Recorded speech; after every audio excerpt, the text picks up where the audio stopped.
আসসালামু আলাইকুম বন্ধুরা, আপনারা সবাই কেমন আছেন? নিশ্চয়ই ভালো আছেন। আমি আলহামদুলিল্লাহ ভালো আছি। আজকে রান্না করব সেটা আপনাদের সঙ্গে শেয়ার করব। আজকে এটা হচ্ছে কলমির শাক।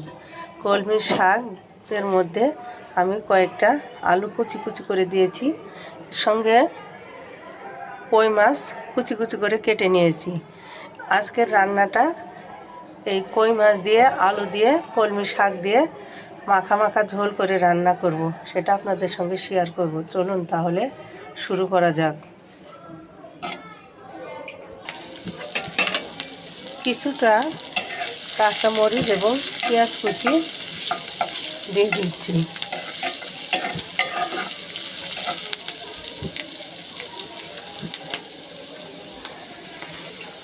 এটা কিছুক্ষণ ভেজে নেওয়ার পরে কয়েক টুকরা জিরা দিয়ে দিচ্ছি, গোটা জিরা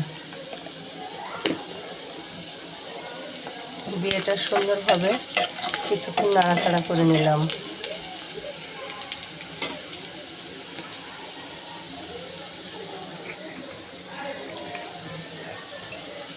এর সঙ্গে সামান্য পরিমাণ হলুদের গুঁড়ো দিয়ে দিলাম।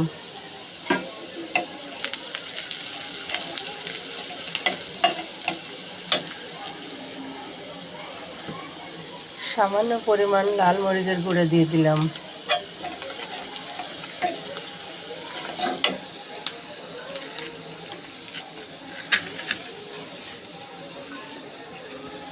কিছু পরিমাণ লবণ দিয়ে দিলাম।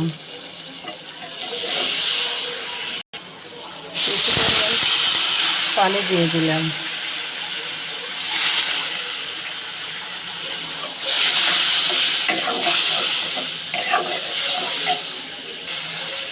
আদা বাটা, জিরা বাটা, রসুন বাটা, কিছু পরিমাণ পেস্ট এর মধ্যে দিয়ে দিলাম।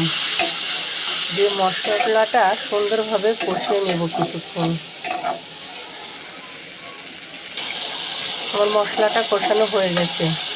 তার মধ্যে কেটে রাখা মাছগুলো দিয়ে দেব।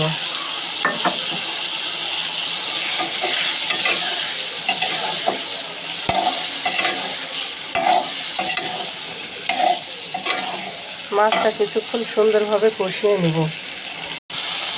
মাছটা কষানো হয়ে গেছে, উপর দিয়ে তেল বের হয়ে গেছে। আমি এখন শাকগুলোর মধ্যে ঢেলে দেব।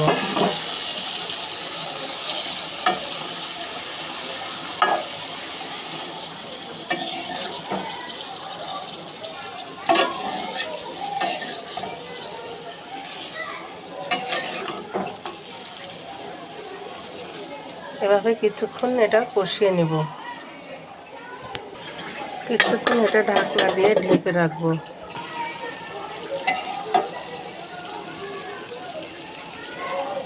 এই যে আমার রান্নাটা প্রায় শেষের দিকে।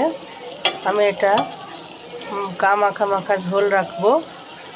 আমার ভিডিওটা যদি ভালো লেগে থাকে অবশ্যই লাইক, কমেন্ট, শেয়ার এবং সাবস্ক্রাইব করে দিবেন। আল্লাহ হাফেজ।